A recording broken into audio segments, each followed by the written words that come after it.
Boa tarde a todos e a todas. As palavras do mestre de cerimônia bem representam a preocupação da FENAFISC com o desenvolvimento da comunicação.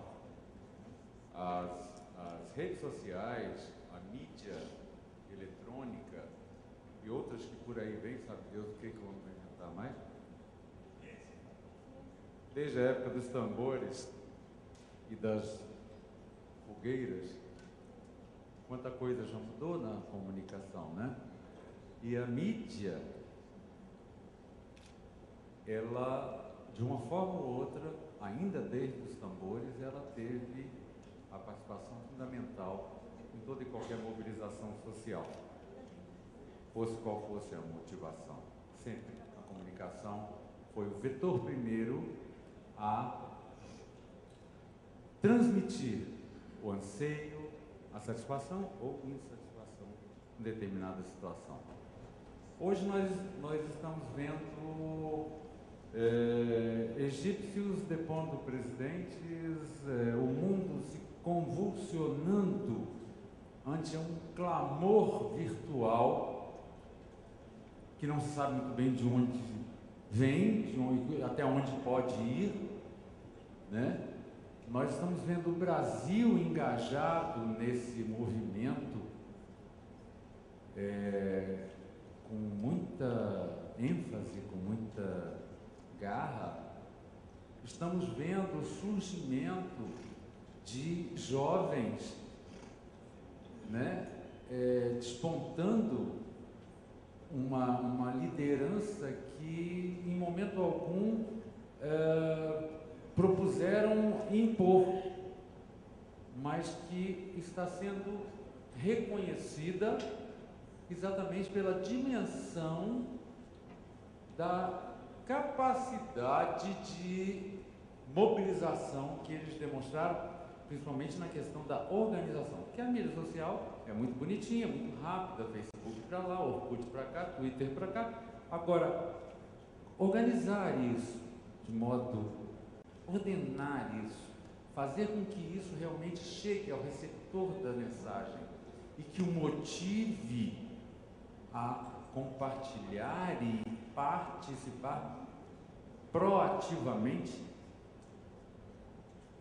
é fácil.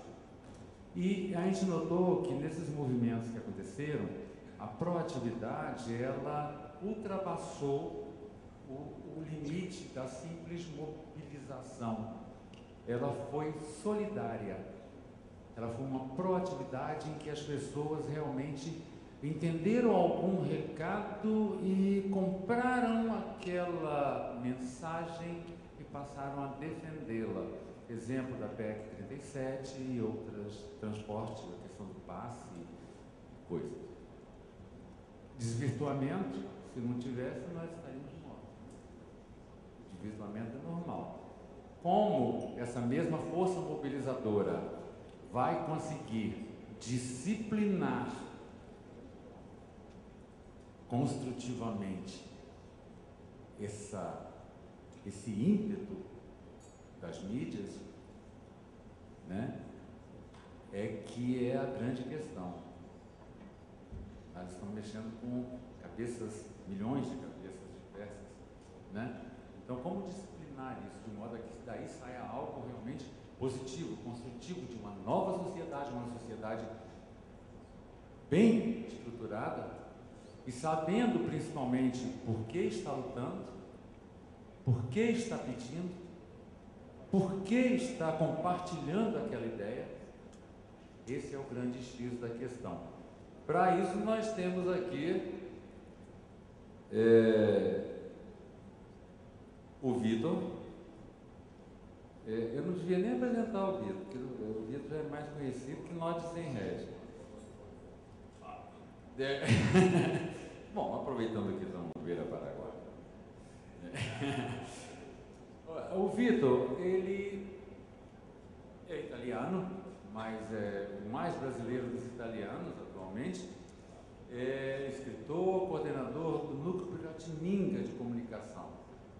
O objetivo do NPC é contribuir é levar aos trabalhadores o ferramental, as técnicas, o modus faciendi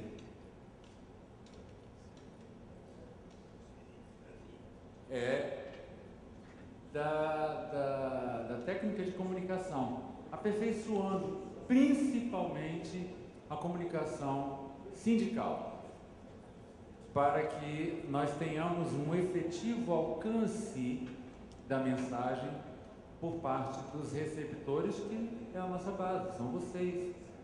E para que nós tenhamos, então, esse retorno ordeiro, organizado, proativo, solidário na construção de uma realidade trabalhista dentro de cada nicho de esfera nossa, que realmente atenda não só a nós trabalhadores, que seremos beneficiados, mas principalmente ao coletivo da sociedade.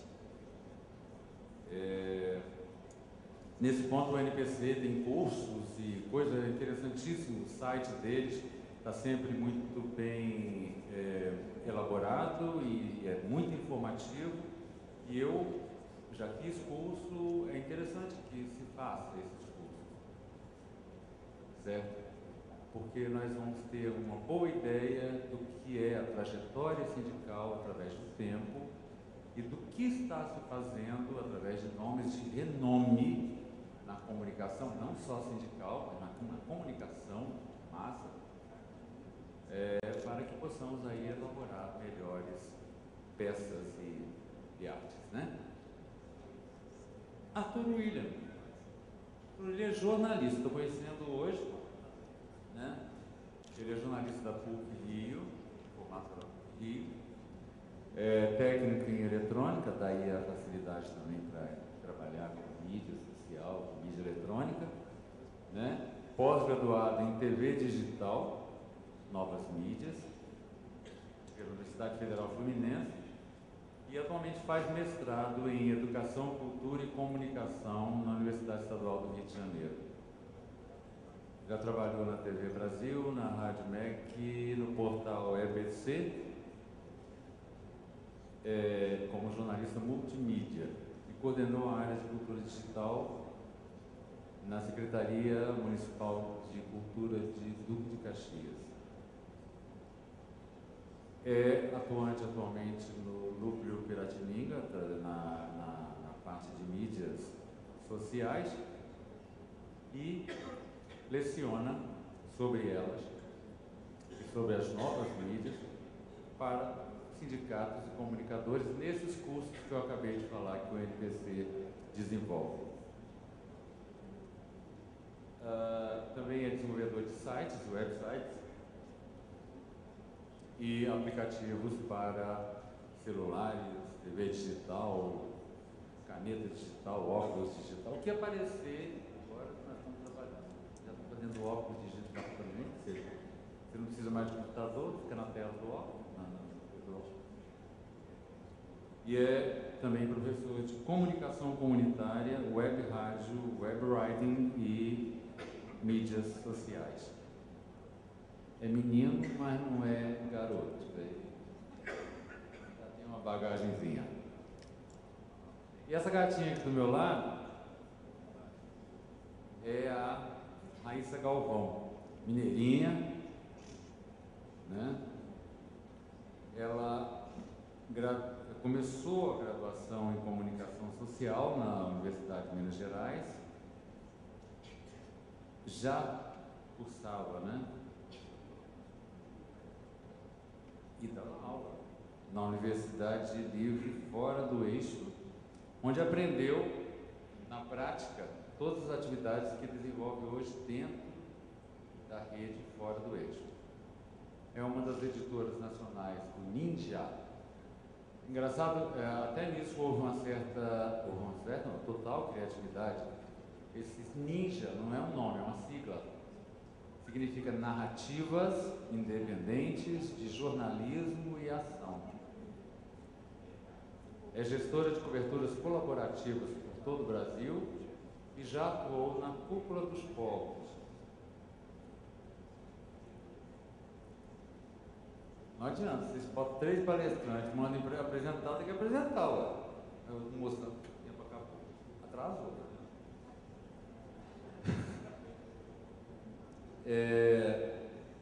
Conexões Globais, em Porto Alegre, e na Mostra de Cinema de Tiradentes. A Raíssa, ela também tem experiência em foto, vídeo, texto, mídias móveis e atualmente trabalha como gestora de redes sociais e mídias digitais da Regional Minas Gerais. O nosso painel, que aborda mídias sociais, né, e os movimentos populares, se inicia então agora, e eu passo a palavra para o Vitor. São 40 minutos para cada palestrante, e teremos em torno de 20 minutos para debate, infelizmente, porque coisa apertada. Oi, gente. Boa tarde. Eu nunca falei na minha vida 40 minutos. Quando eu nasci, não me lembro exatamente no primeiro ou segundo dia, minha mãe já começou a me falar: fica quieto, Vitor, fica quieto, deixa os outros falar.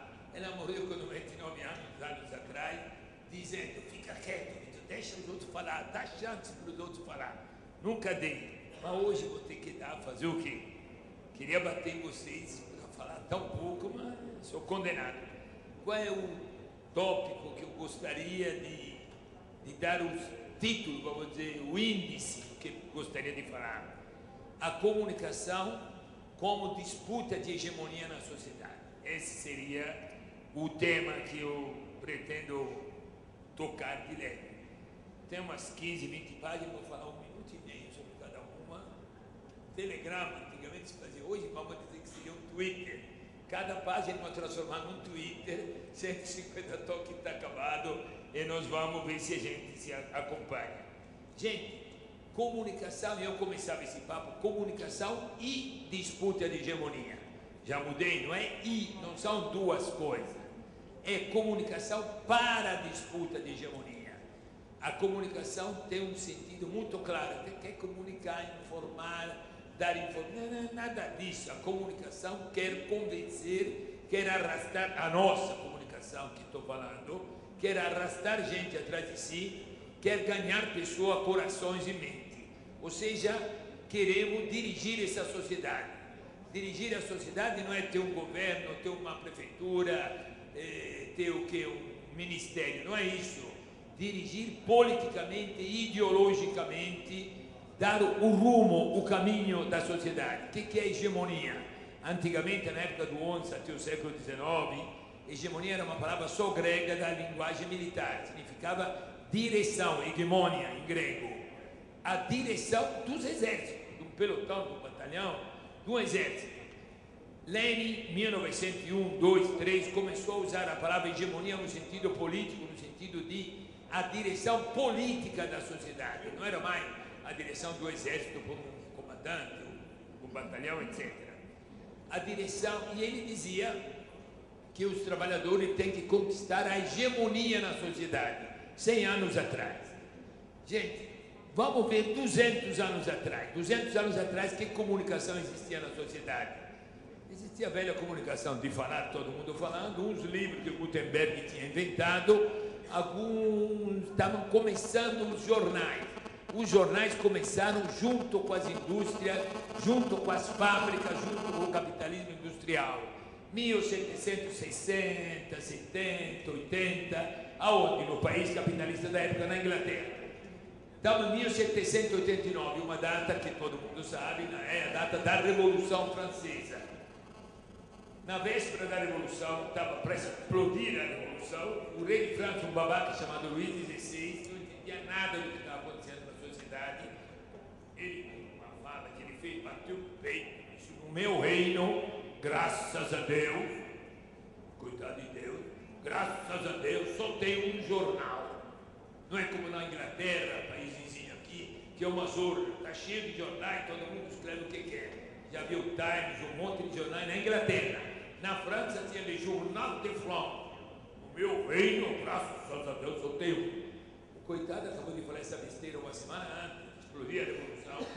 Acabou um ano e meio depois, graças a Deus, muito bem acabado. Ele e a esposinha dele, Maria Antonieta, crau, a guilhotina, cortou a cabecinha dele. Ele não entendeu por que cortaram a cabeça dele se era tão tranquila a França. Era tranquila até quando não tinha comunicação, até 14 de julho. De 14 de julho a 31 de dezembro daquele ano, 1789, meu telegrama diz, nasceram 184 jornais na França, em 5 meses e meio.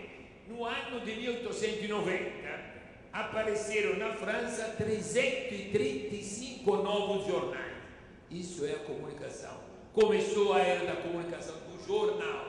Não era mais a Bíblia, o livro lá que era escrito, algum livro, e passou a comunicação a ter uma importância central na sociedade.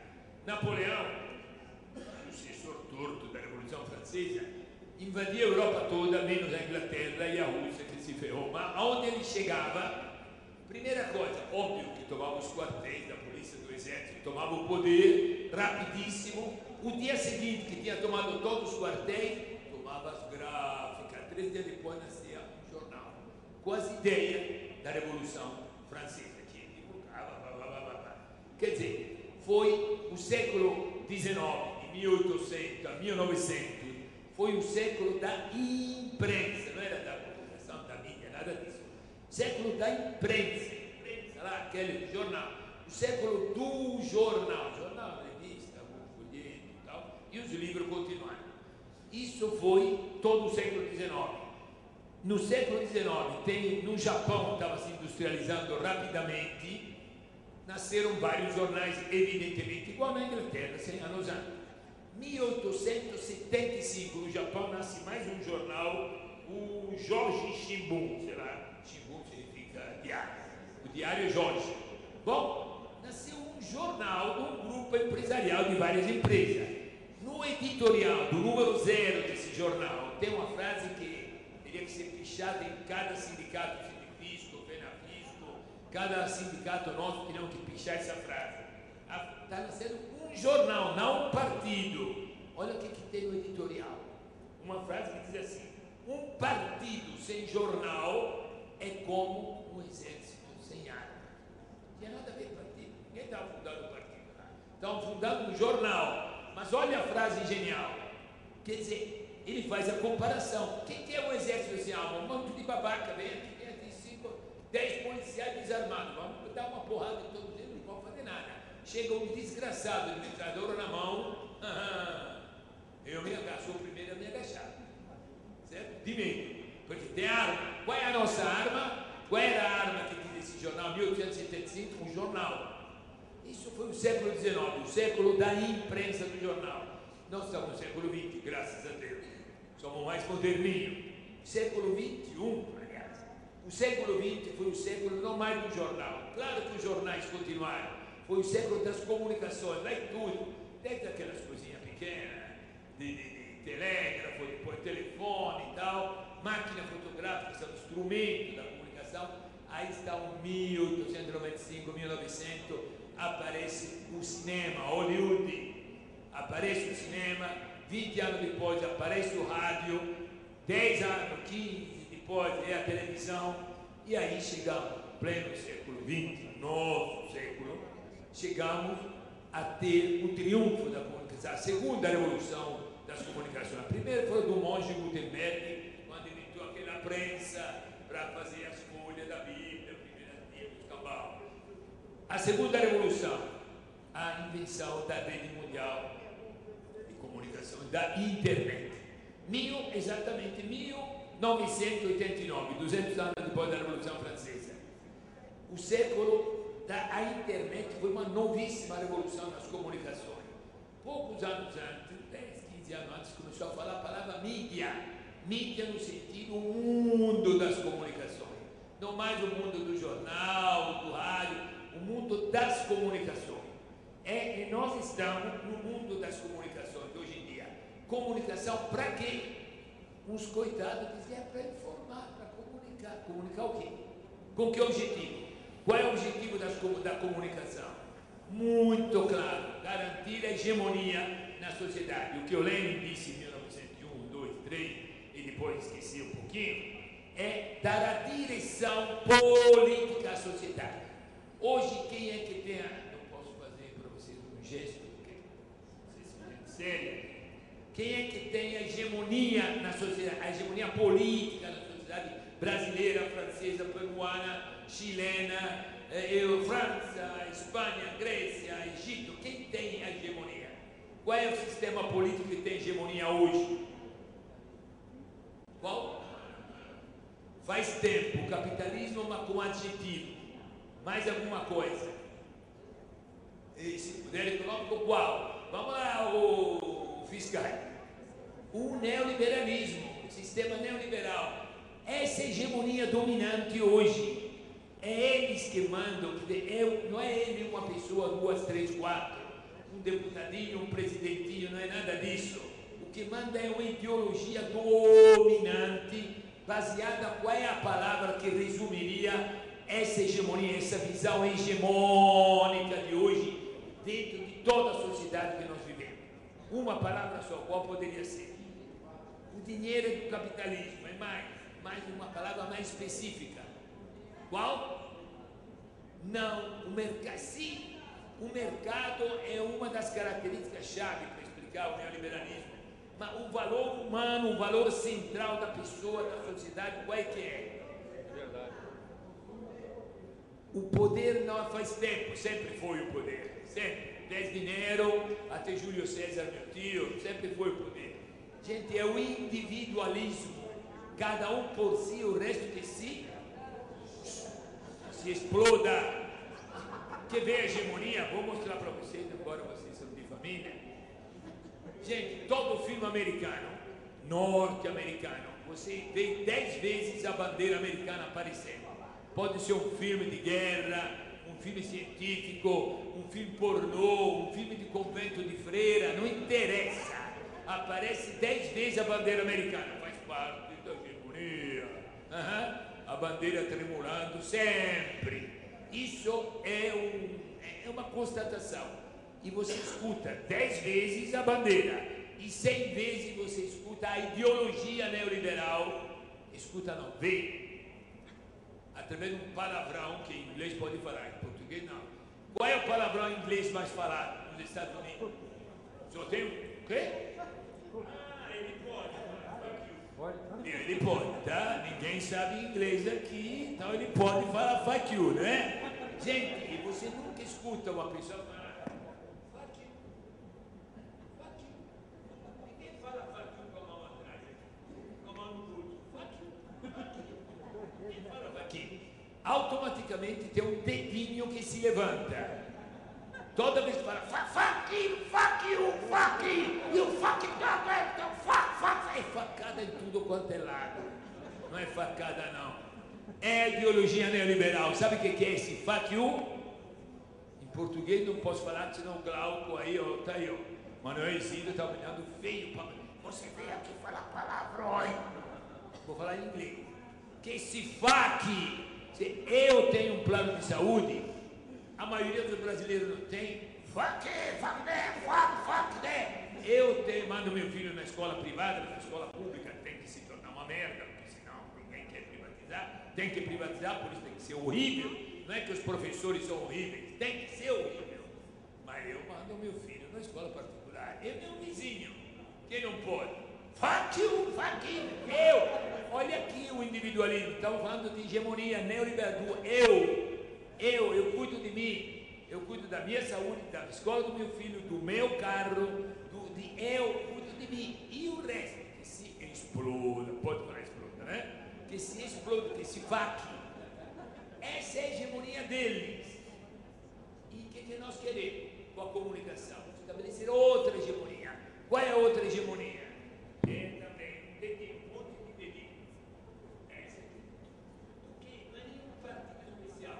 Isso tudo quanto é operário, luta, em greve, quanto é trabalhador, seja ele anarquista, comunista, socialista, cristão, humanista, cambaísta, não interessa. É o símbolo da união. Nós, do nós. O que é a disputa de hegemonia?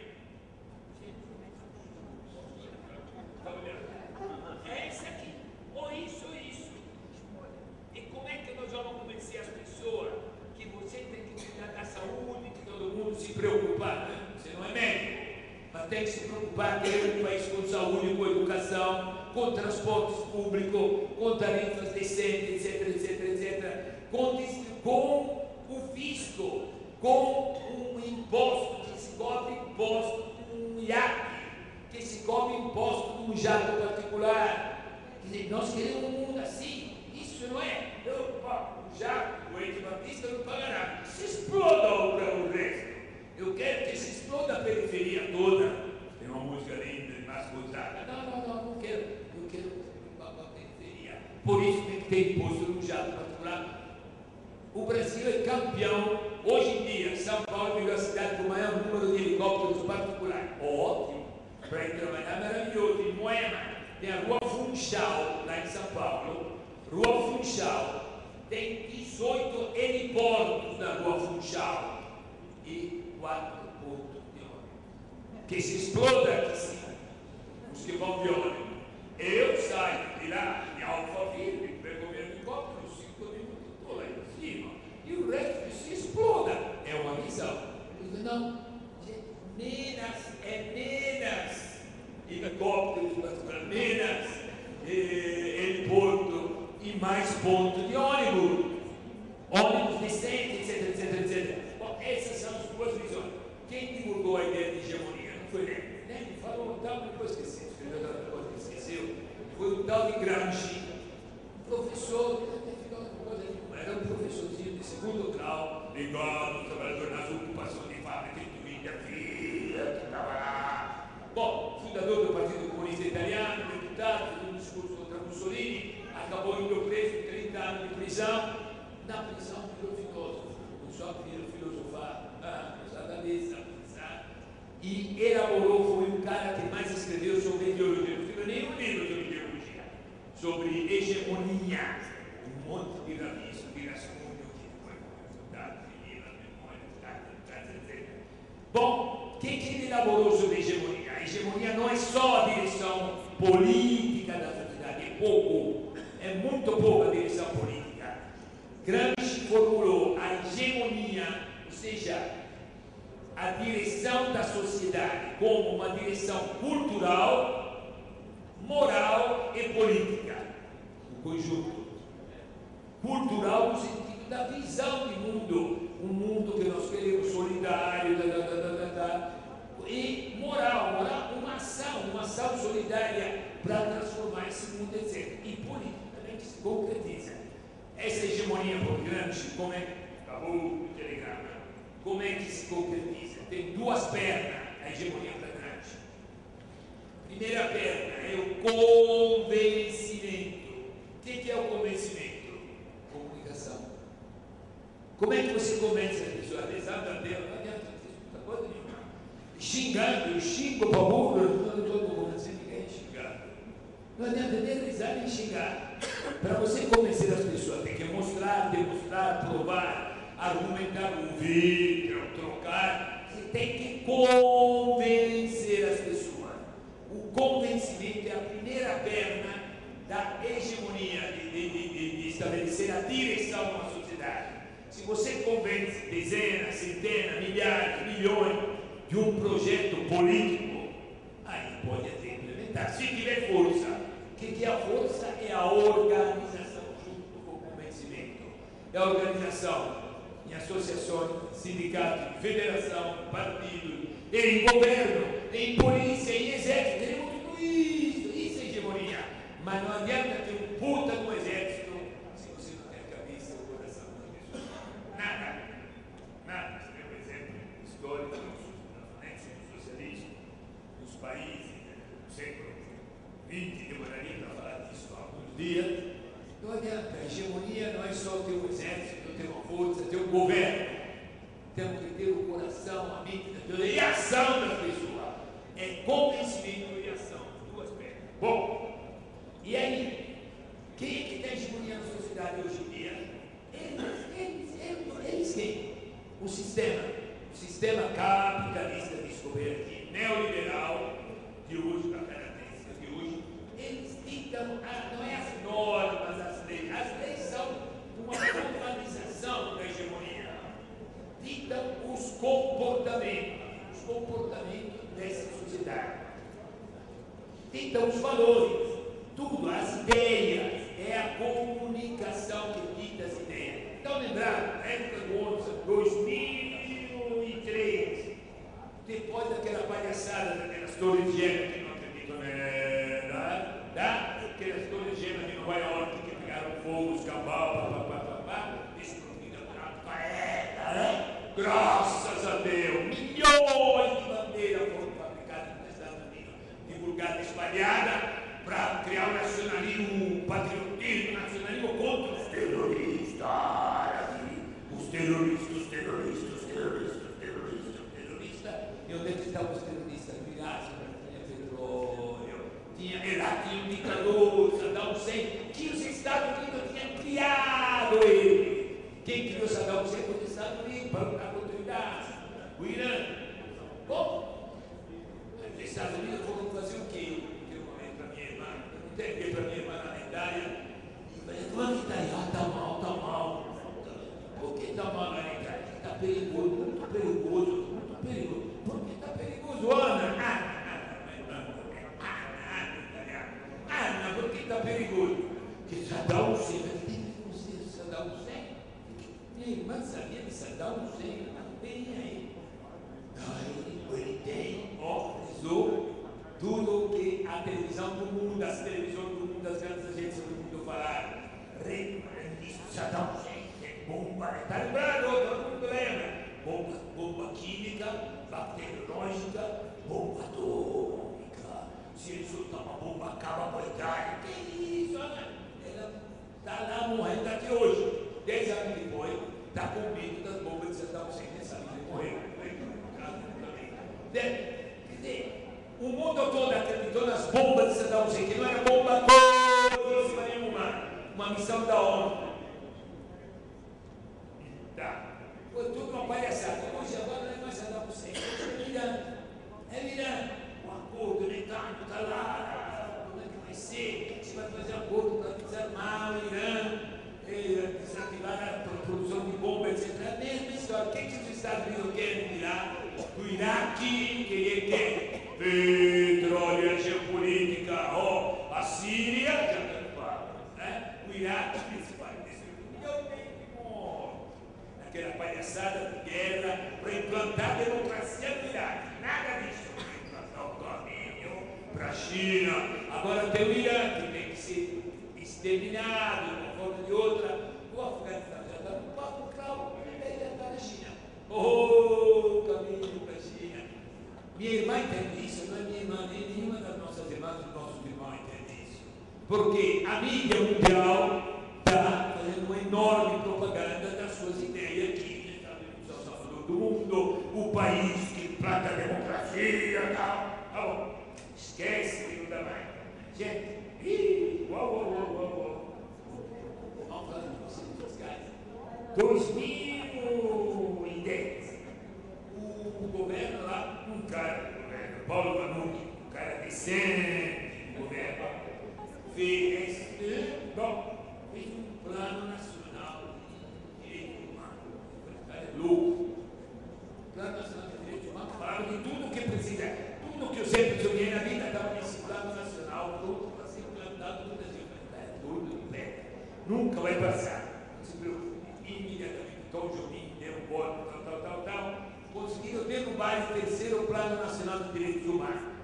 O que era esse Plano Nacional de Direitos Humanos? Primeiro, a propriedade da terra teria que ter um limite. No Brasil não tem. Nos Estados Unidos não tem limite para fazer. No Brasil não, graças a Deus. Somos livres, um país livre, democrático. Não tem limite. Outro, as grandes fortunas. Vocês fiscais sabem disso. Não pode taxar as grandes fortunas. Como não pode? Faça a comparação entre a taxação das grandes fortunas na Suécia, na Finlândia, Dinamarca, Inglaterra, França, Estados Unidos e no Brasil.